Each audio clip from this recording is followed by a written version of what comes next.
Tonight, what we're just learning about the suspect in that deadly mass shooting and arson at a Michigan church. The brutal ambush, killing 4, leaving 8 others hurt, including a 6-year-old. New stories of worshipers rushing the wounded outside as the church went up in flames. Officials calling it an act of targeted violence, but one man told us after a chance encounter with the shooter. Also tonight, shutdown, showdown, an 11th hour White House meeting gaining no ground. Why flights and more could be affected if leaders can't get to a deal in less than 24 hours. Plus the hundreds of thousands of federal workers who could be without a paycheck or lose their jobs altogether. The deadly listeria outbreak under investigation in more than a dozen states. The popular frozen meals sold at Trader Joe's and Walmart being recalled over contamination concerns. Clash between 2 of the biggest names in the Harry Potter world, actress Emma Watson and author J.K. Rowling, fighting publicly over trans rights and their rocky relationship. Close call on the tracks. Look at this terrifying video capturing the moment a train collides with a tractor trailer. What happened next? Plus, the high-end restaurant making sure everyone gets a seat at the table. We'll take you inside the fine dining experience, serving up pay-what-you-can meals. Top story starts right now.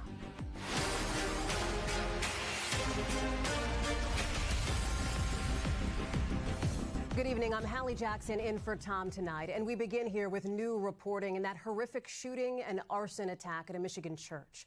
This was the fiery scene on what should have been a peaceful morning of worship. 4 people killed, 8 others hurt after somebody opened fire on that Church of Jesus Christ of Latter-day Saints about 15 minutes outside Flint, Michigan. Police say the suspect also set fire to the church with multiple improvised explosive devices, IEDs, found at the scene. We're learning new details tonight about the suspected attacker. Officials say 40-year-old Thomas Jacob Sanford was a former Marine who served in the Iraq War and had prior arrests. He was killed by officers at the scene. His own family telling NBC News, "We are completely in shock over this. We have no answers." It all comes after a string of shootings across the country, including in North Carolina and in Texas. According to experts, the U.S. on average has had at least 1 mass shooting every single day this year. A heart-sickening reality, leaving so many asking, can this really be life in America?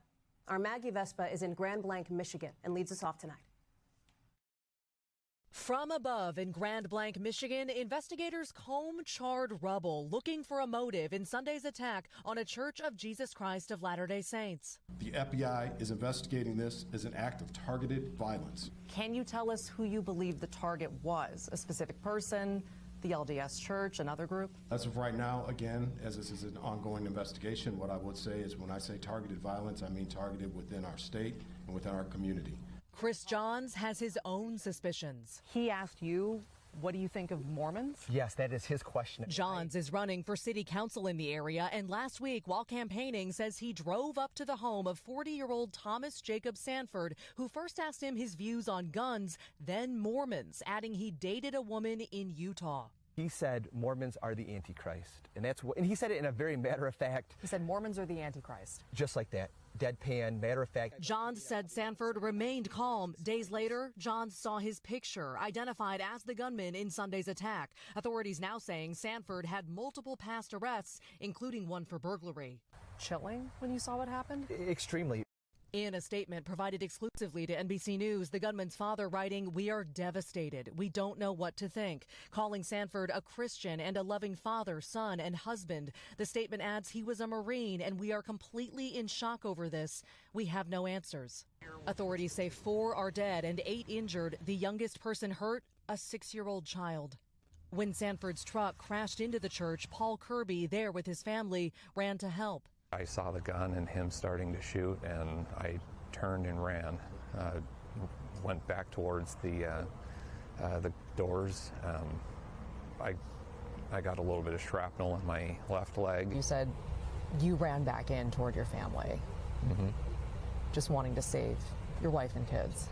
Yeah, the scariest I've ever been. Kirby says parishioners carried kids and the wounded out the back. Minutes later, the church going up in flames. I am extremely lucky to be alive. It is so scary to hear. Maggie is joining us now from the scene in Grand Blanc. And Maggie, you're learning more about what exactly investigators are finding at the scene? Yeah, Hallie, that's right. I actually spoke one-on-one with the acting special agent in charge with the ATF, and he told me the gunman in his truck on Sunday had 4 IEDs, or improvised explosive devices. And he said 2 of them were effectively multiple commercial-grade fireworks that he said were taped together and designed to explode. He said the other 2 were just designed to create a lot of smoke. And again, they said they were in his truck and they were never detonated during the attack, but he had them on him. You also in that piece saw crews searching the charred rubble of this church, which is just down the way here. We are told tonight an update. All victims have now been identified. Hallie. Maggie Vespa live for us there in Michigan. Thank you. The mass shooting there, just the latest in a wave of violent incidents in this country, including a suspect who opened fire over the weekend at a waterfront bar in North Carolina, killing 3 people.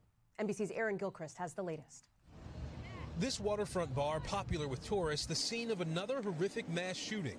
We're advising it's coming from a subject on the boat shooting into the building from the boat. In court today, prosecutors revealing they believe the suspect, 40-year-old Nigel Max Edge, intended to carry out the shooting at the American Fish Company in Southport on Friday night, but another passing boat interrupted his plan. Investigators say he returned the next day, opening fire from a boat just feet from the bar's deck, where dozens of people were listening to live music. Police calling the attack highly premeditated. We heard one pop. I looked up thinking it was fireworks. And next thing you know, people were running around the corner to see the carnage. You never get that out of your head with somebody shot in the head and sitting there trying to console his wife with her husband dead right beside her. Like the suspect in Michigan, Edge is a Marine Corps veteran and Purple Heart recipient who served in Iraq. Edge said he suffers from PTSD, according to the police chief. One thing is clear. We must do more to prevent these acts of violence. It has to be our top priority.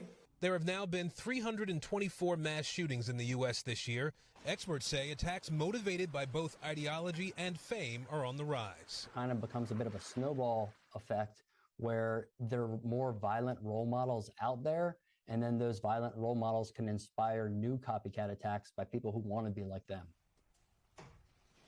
Aaron Gilchrist is joining us now from North Carolina. And Aaron, on that incident there, what else do we know about what the suspect has told police since his arrest?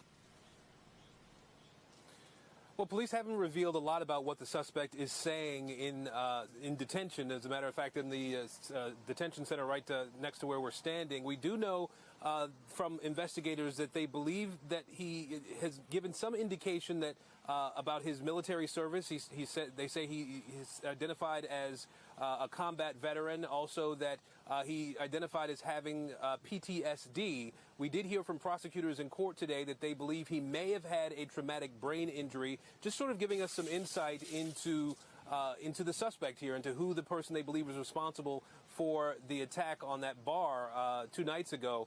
Still, though, obviously, Hallie, a lot of information that still needs to be learned. Investigators said in court today that they are still really in the early stages of this investigation. We know that Edge will be back in court on October 13th for a probable cause hearing. We do expect at that point that we may hear him enter a plea guilty or not guilty at that time. But this is a case that is going to be in the court system for some time. It is a case that is eligible for the death penalty here in North Carolina, and the prosecutor, the district attorney here, did say that his team of prosecutors is going to be looking at that as a possible consequence that they want to make sure is available to this particular suspect.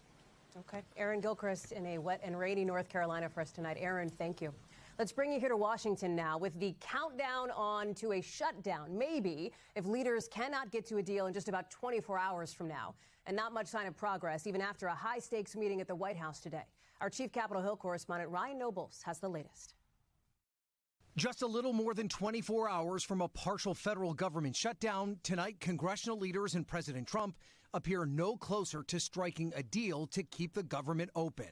After a high-stakes White House meeting, both sides emerging, pointing fingers. I think we're headed to a shutdown because the Democrats won't do the right thing. Their bill has not one iota of Democratic input.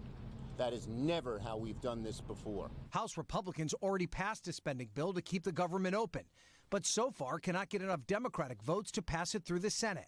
Republicans blaming top Senate Democrat Chuck Schumer, saying he won't support the bill to please the Democratic base. You don't put a gun to the American people's head and say, unless you do exactly what Senate and House Democrats want you to do, we're going to shut down your government. Noting 6 months ago, Schumer voted for a similar spending bill, known as a CR, to keep the government open. While the CR bill is very bad, the potential for a shutdown has consequences for America that are much, much worse. But Democrats accuse Republicans of not being serious about negotiating, warning the GOP will pay a political price. Republicans control the House and the Senate, and as a Republican president. If the government shuts down, it's because Republicans want to shut the government down. If there's a shutdown, Social Security, Medicare, Medicaid payments, and VA benefits would continue. And essential workers like active duty military and air traffic controllers stay on the job. But national parks could close, and many federal workers, including at the IRS, could go without pay. You can't go to the grocery store and say, well, there's a bill that was passed and I'll get paid and I'll come back and pay you for these groceries. Ryan Nobles is joining us in Washington. She's right. There's not many IOUs you can write because of this at the grocery store. But for a lot of federal workers, it's not just a function of a paycheck. For some of them, this may be a matter of a job or not, right? And that's what makes this potential shutdown different than the ones we've seen in the past. Before, thousands, maybe millions of federal workers were furloughed, but they were given back pay after the fact. Right. In fact, they passed a law in 2018 guaranteeing that they would get that back pay after a shutdown.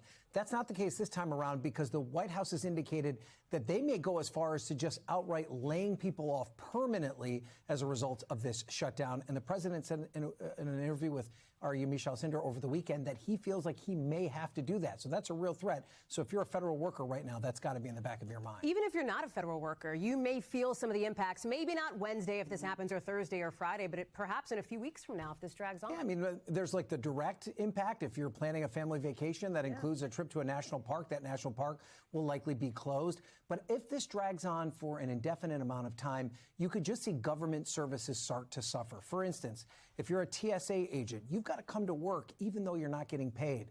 Maybe you decide to call in sick as a result of that. That could slow down the process of just getting through the security line at the airport. We saw that a few years back. Real quick, just based on your reporting, what are the sources you're talking to saying about the potential chances? Do they think it's greater than 50 right now? I would say it's a 95% chance the government's going to shut down tomorrow. Anything can happen. There's still a 5% chance of some sort of miracle happening between now and then, but we are at that stage right now. All we need is a miracle. What you're saying is I'll see you tomorrow. Probably. Ryan Nobles, thank you very much. Appreciate that. Also in Washington, President Trump meeting today with the Israeli Prime Minister, unveiling his new 20-point plan for peace in the Middle East. The plan calls for an immediate ceasefire and the release of all remaining hostages, paving the way for a withdrawal of Israeli forces from Gaza.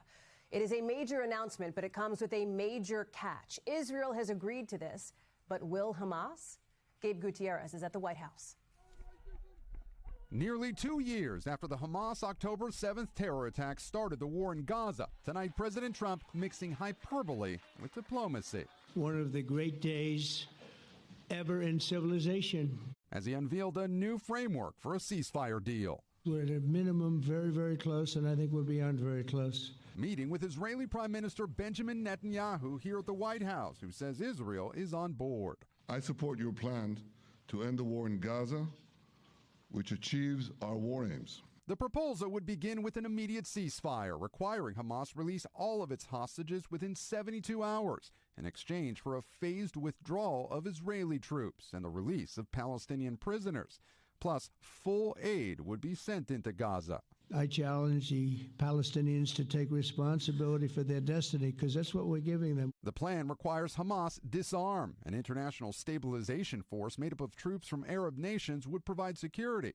Gaza would be governed not by Hamas, but by a new Palestinian committee overseen by an international body, led by President Trump and other world leaders. The Board of Peace, we call it, the Board of Peace, sort of a beautiful name. But so far, the president saying Hamas has not signed off on his plan, giving the green light to Israel to keep its war against Hamas going, if they say no. Israel would have my full backing to finish the job of destroying the threat of Hamas. This can be done the easy way, or it can be done the hard way, but it will be done. Gabe Gutierrez is joining us now from the White House. So, Gabe, while the world waits to see how and whether Hamas will respond to this, there's also some notable news in this phone call that came out between the president, between the Israeli prime minister, and the prime minister of Qatar today as well. Yeah, that's right, Hallie. That was earlier today before that joint appearance with Netanyahu. The White House says Netanyahu expressed deep regret in a phone call with Qatari officials after ordering that airstrike targeting Hamas leadership there earlier this month. The missile strike killed a Qatari serviceman, and the White House also says Netanyahu acknowledged violating Qatar's sovereignty by conducting the strike. Hallie. Gabe Gutierrez at the White House for us tonight. Thanks, Gabe. We're also watching what you could call double trouble in the tropics tonight. Hurricane Umberto maintaining major hurricane strength in the Atlantic as Tropical Storm Imelda is expected to become a hurricane in just a matter of hours. The system has been very destructive in the Caribbean. Look at that. You see somebody kayaking down the street. That's not a river. The water is up to the doors of some of those houses. In the Bahamas, heavy rain flooding whole neighborhoods. And Imelda also slamming Cuba with downpours, causing flash flooding and crumbling buildings. It has turned deadly there, too. After a landslide, officials say one person was killed. Now, parts of the southeast in this country are on alert as the storm churns just off the coast. And you're seeing some of the impacts in Florida today. That's Jupiter Beach, for example. Rough surf, strong winds, rip currents, too. Let's get right to our friend of the show, meteorologist Bill Karen. So, Bill, what's interesting about this, these storms are not expected to make landfall. No. They're actually moving away from the East Coast, but still creating some problems, right? Only if you're at the beach, though. I mean, that's the. Okay. It's so strange to have a tropical storm about to become a hurricane so close on the radar off the East Coast of Florida. It's only 100 miles from the Space Coast, but this is as close as it's going to get, and now it's going to be heading out to sea. And then, of course, we have a Category 4 hurricane that's in between Bermuda and Florida. Typically, that would be a big deal by itself, kind of similar to what Aaron did earlier in the season, but this one's just going to send some big waves, and they're going to follow each other out to the middle of the Atlantic. So not quite a hurricane yet, but we do think overnight towards tomorrow morning, Imelda will reach that status, and then it will race towards Bermuda. They may have to deal with the core of the system, possibly a Category 1 hurricane. Bermuda's built for big storms, so they'll be okay, but obviously all interest will be there over the next about 24 hours. Wednesday afternoon, evening, by the way, is when it will be closer to Bermuda. And a couple of days ago, we were thinking we were going to get a lot of rain from this system in the Carolinas. Now we're going to get hardly anything at all, and we actually need rain. It's been an extremely dry September, Hallie. We've had a flash drought through much of the eastern half of the country, and we haven't had any tropical systems to help, and Imelda's not going to either. All right, Bill Cairns, thank you very much for that check. Appreciate it. The top story's health check now, and this new warning about a deadly listeria outbreak that so far has killed 4 people. The Food Safety and Inspection Service is adding 2 things to its list of frozen meals that could be contaminated. We're going to show it to you here. Take a little screen grab if you need to. It's this market-side linguine with beef meatballs. That's on the left. That's sold at Walmart. On the right, if you shop at Trader Joe's, this is the TJ Cajun-style blackened chicken breast fettuccine Alfredo. Keep that up for another second. If you have that stuff, that's what you need to be on the lookout for. Ann Thompson knows that. She's bringing us now a little bit more. Ann, want to be clear, it's my understanding that these products have not been linked to deaths yet, but if you have them, don't eat them, right? Right. This is an ongoing investigation into a listeria outbreak that is connected to ready-to-eat pasta that the federal government has been looking at for more than a year now. Now, the key, Hallie, is to take a look at your refrigerator or your freezer, and if you have either of these 2 items, one that was sold at Walmart that you see there, that's the market-side linguine with beef, meatballs, and marinara sauce, or the one from Trader Joe's, throw them out or take them back to the store. Now, the other thing you really need to be aware of are the best buy or best used by dates, because that's what's key here. And for the market side linguine, the best used by dates are from September 22nd to October 1st of this year. And for the Trader Joe's product, it is September 20th, 24th, and 27th of this year. Listeria is it can be very dangerous. It's not fun, Anne, especially if you're, for example, a pregnant woman. You're often warned to be on the watch for listeria, right? I mean, there's some real red alarms here. Yeah, they're the people who are most vulnerable to the illness caused by listeria are older people, people with compromised immune systems, and pregnant women. Now, here are some of the symptoms beyond the typical gastrointestinal symptoms that you would expect. There is fever, headaches, stiff neck, loss of balance. Those are other things you should be on the lookout for. And then for women who are pregnant, in particular, it's particularly dangerous. It can cause pregnancy loss, premature birth, and it can also cause life-threatening infections in newborns. So these are all good reasons to double check what's in your freezer or your refrigerator tonight. Yeah, no kidding. Ann Thompson with our health check. Ann, thank you. Close call captured on camera. Dramatic video as a train smashes into a tractor trailer. Oof, sending it and those light poles flying. Plus, the big shakeup in the race to become New York City's next mayor, with the current mayor dropping out. So how much will Eric Adams' departure move the needle? Where things stand tonight. But first, top stories, top moment, and the real-life little superhero in Brooklyn. 4-year-old Adonis, also known as Spider-Man, wanted to use his powers for good to bring a smile to some fellow New Yorkers.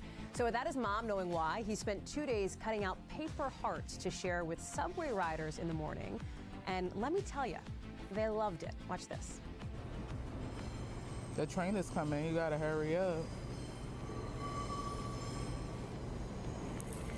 He wants to give you a heart.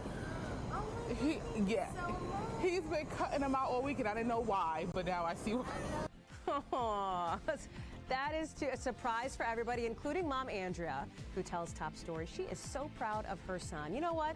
Spreading a little kindness. We love to see it. Stay with us. We've got a lot more news coming up.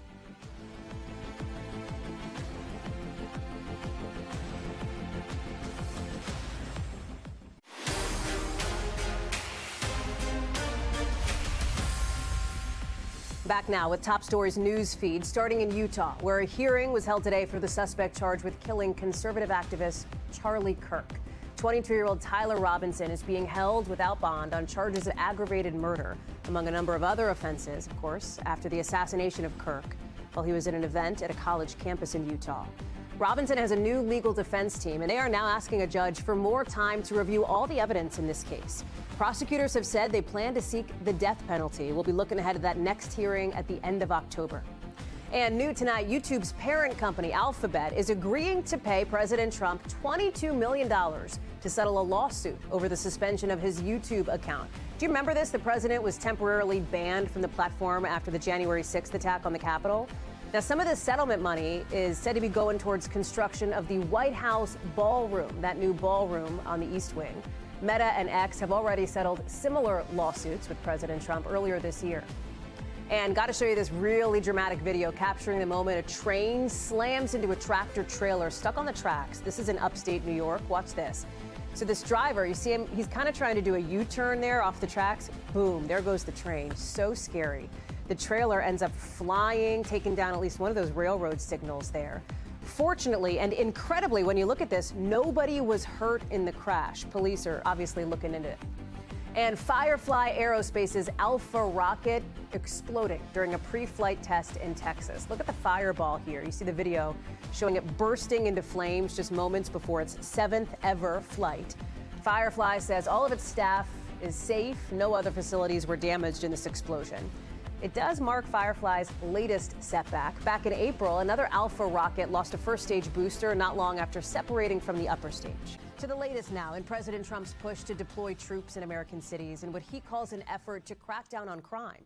You've now got the state of Oregon suing the Trump administration over his request that the Defense Department deploy National Guard troops to Portland to help protect people there. Officers specifically. The state's governor says that is not legal. A White House spokesperson pushes back. That's as the president is threatening to send troops into a number of cities run by Democrats. Look at Memphis, Tennessee, for example. It's where we find our Priscilla Thompson, who is joining us now live. Priscilla, it's Portland, it's Memphis, it's maybe Chicago now. President Trump signed a memo creating a task force that would send troops to where you are. Give us a sense of where things stand on this Monday evening. Yeah, Hallie, I'll tell you what you're not seeing behind me here in Memphis, and that is those National Guard troops on the streets of Memphis patrolling in sharp contrast to what we've seen in places like Chicago and D.C. And that is because the governor here says that this is going to be a slow and progressive roll into town, that it is going to be the National Guard, but it is going to be a total of 13 different federal agencies. So he talked about the DEA, the FBI, the ATF, all of these agencies coming in to assist local authorities. Now, he did not say how many personnel were going to be on the ground here. He said that that is going to be determined based on the need. But he did say that the National Guard, when they do come in and as they arrive, they are not going to be carrying guns. They are not going to be able to make arrests unless local law enforcement feels that that is something that they need to do. But they really are just going to be here to be a multiplying sort of show of force here. And it really is going to be some of these specific agencies working with the Memphis police to try to target the most violent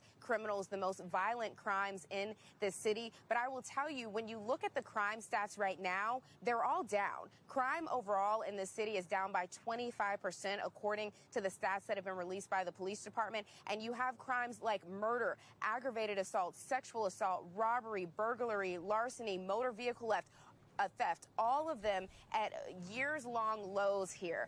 But the governor was asked about that. Local officials also ask about that and why something like this is needed right now. And they say that it's about continuing to make that progress and continuing to see more results since that they're getting these resources for free. The state isn't having to pay for them from the federal government. Hallie? Priscilla Thompson live there in Memphis. We'll be watching to see if anything develops over the course of the next couple of days. Priscilla, thank you. To power and politics now, and the big shakeup in the mayoral race in New York City. The current mayor, Eric Adams, is not going to run for re-election. Just about 5 weeks now till Election Day. So this is a pretty dramatic move before his departure from the race. I mean, listen, Adams, let's be real. He had been trailing, right? Look at this. Well behind the Democrat here, Zohran Mamdani. Behind former New York State Governor Andrew Cuomo as well. This is a CBS News poll from not too long ago, YouGov. But look at what happens when you pull Adams out. Mamdani's still ahead in this contest by double digits. And we're seeing this across the board in this race. Another Quinnipiac survey has Mamdani leading by nearly the same margin, outside of the margin of error, by the way. Joining us tonight to break down the new developments in this race is Emma Fitzsimmons, the City Hall bureau chief for the New York Times, who covers the Adams administration. Emma, thank you for letting me do my Steve Kornacki impression. I promise that's the last I'll do it. What's interesting here is there's kind of this conventional wisdom that Adams dropping out would consolidate perhaps some of the non-Mamdani vote, if you will, behind Andrew Cuomo. Are you getting any sense that that's going to be the case? And how have things been today as you're watching this race? Our polling shows that it could help Cuomo a little bit, but Adams was polling so low at under 10% that it might not drastically change the race. It does sort of allow voters to focus on the three remaining leading candidates, Mamdani, Cuomo, and Sliwa. And Cuomo is using this to talk to donors and to say, I'm the Mamdani alternative. Everybody get behind me now. What about Curtis Sliwa, this long shot Republican candidate? The Times has reported, not confirmed by NBC, that President Trump and his team want him out of the race, too, because if you take too much of his, whatever he's polling at, maybe 15, 17% or something, and put that, if those folks, let's say, go to Cuomo, which they might be more likely to do if they were going to back a Republican anyway, that maybe it gives Cuomo a chance over Mamdani. I've been covering Curtis Sliwa for 5 years. I visited his studio apartment with, more than a dozen cats. He's not leaving this race. He's made it very clear. Okay. He said you'd have to hit me with a truck to get me out of this race.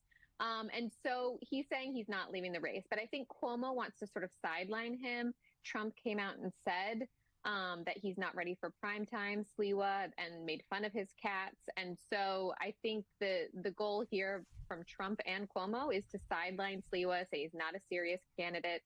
If you want to put your money somewhere, put it behind Cuomo. And what's Mamdani doing? You talked a little bit about how Cuomo is sort of readjusting to this new reality. What about the front runner in this race? I was with Mamdani today. He held an event to attack Cuomo. He made cuts as governor to this rental assistance program that he said led to the city's current homelessness crisis. He's also attacking Trump. He's been holding event after event, drawing attention to how Trump's agenda is hurting New York City, he says. So Mamdani is really focused on pushing back against these two and sort of being this happy warrior, talking about free buses, talking about universal child care, drawing attention to the positive message that helped him win the primary.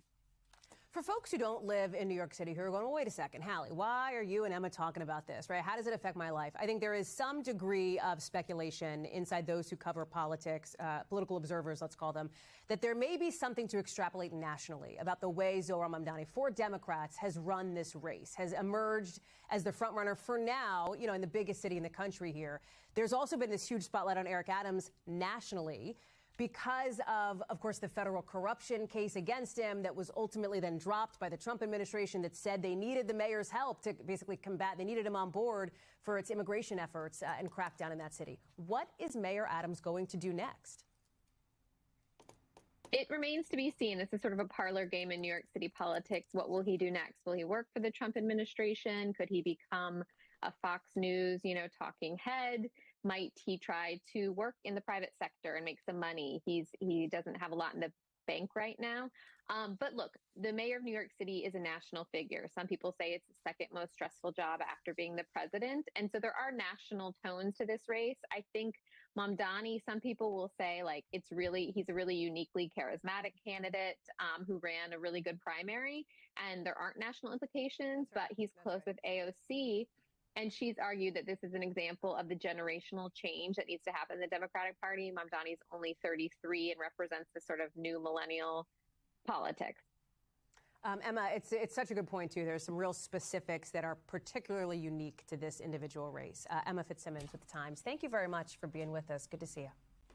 Coming up here on the show, getting a handle on Gen Z. We'll tell you the latest luxury brand looking to make a splash in the coffee shop game in the hopes of brewing up a new customer base. We are back with the big brand hoping to lure in more Gen Z customers with a sweet treat and a coffee alongside their Coach bag. Our Christine Roman's got an inside look at the luxury handbag store, hoping its newest cafe will keep younger buyers shopping longer and spending more. Reminds me of. It's so cute. I had to have that. How about a matcha latte with that handbag? Y'all, this is not a drill. The s'mores latte, the tabby cake, even sweet little treats.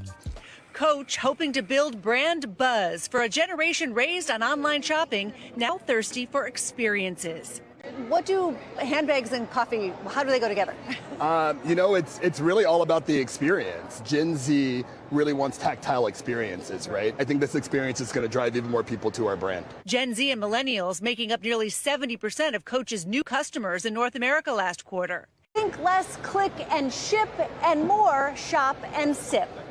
Oh, and it's eminently postable on social media. Are you more likely to buy more Coach stuff if you come for coffee too? Yes. So what draw you to the coffee? TikTok. Yes. Starbucks famously turned coffee into an experience. Other retailers like Ralph Lauren, Restoration Hardware, and even banks like Capital One are offering coffee options too. I thought people were exhausted by inflation, but you're saying if the experience is right, people will still spend money. If the experience is right, if the product is right, if it's in the right location, we know where we want to go, then people are certainly spending money on that, yes. And posting online about it too. Hallie, this is the third U.S. location. It's been pretty packed while we've been here today, and we've met some young people, as you saw, who came here because of TikTok. It's something they're talking about online. They want to be part of that experience. So a new kind of social shopping experience where people are paying for the perks of the brand. Hallie?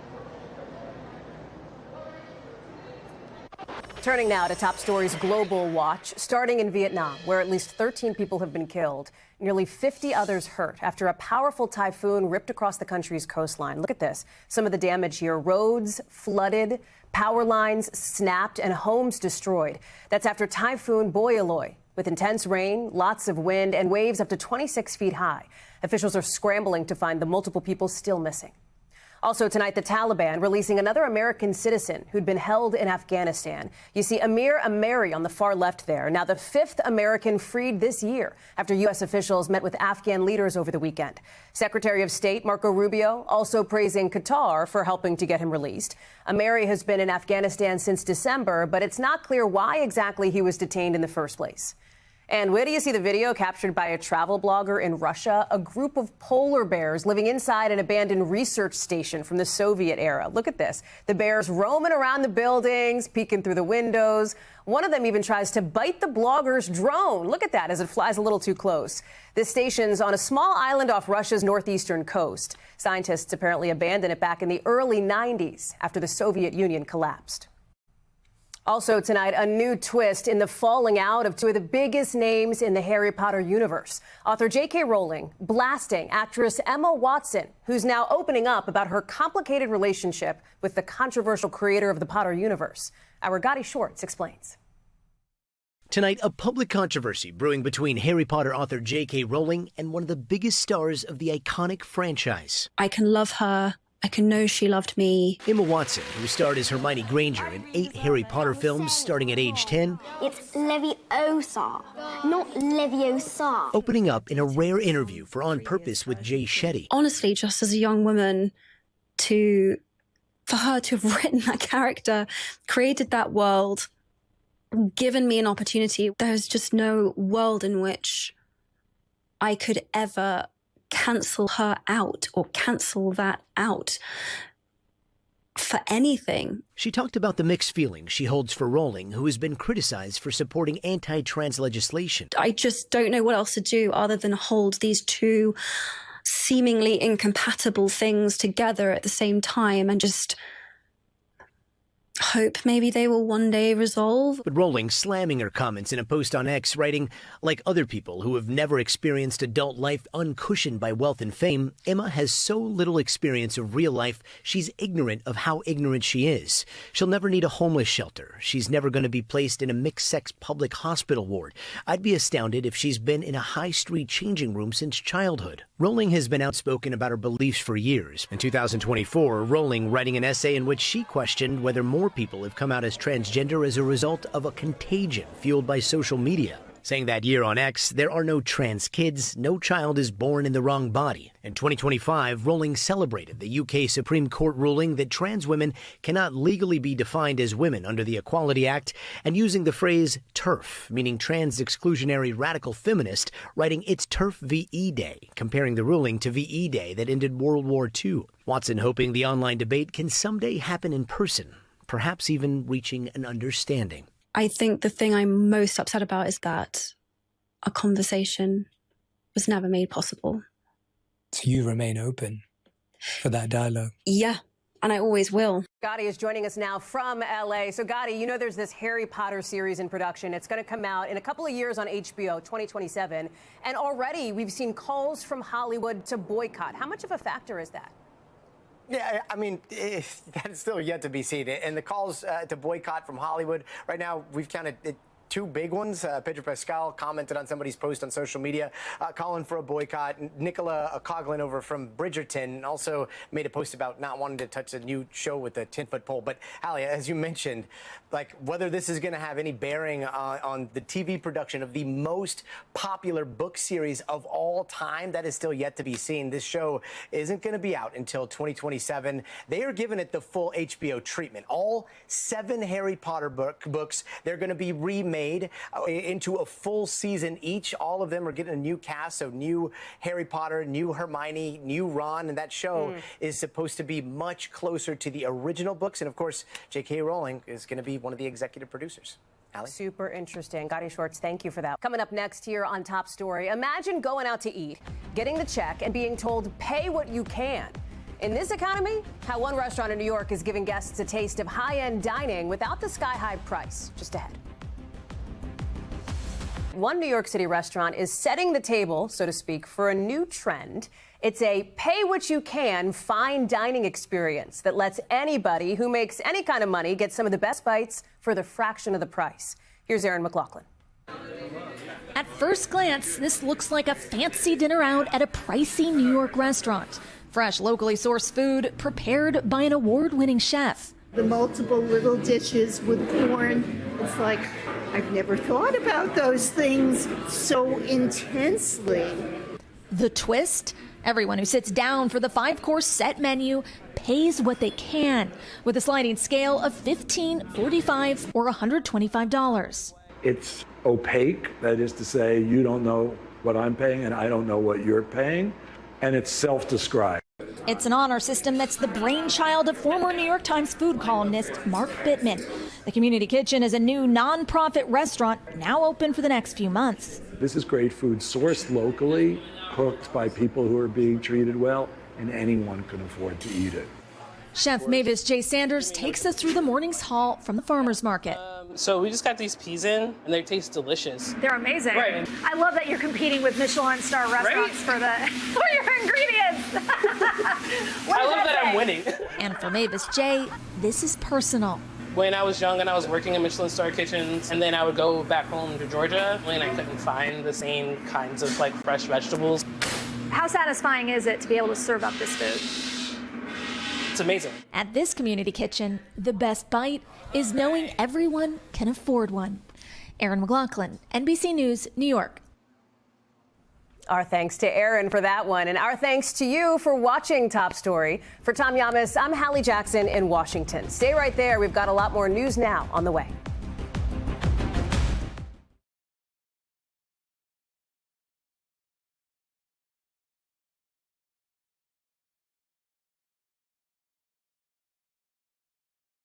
We thank you for watching, and remember, stay updated on breaking news and top stories on the NBC News app or watch live on our YouTube channel.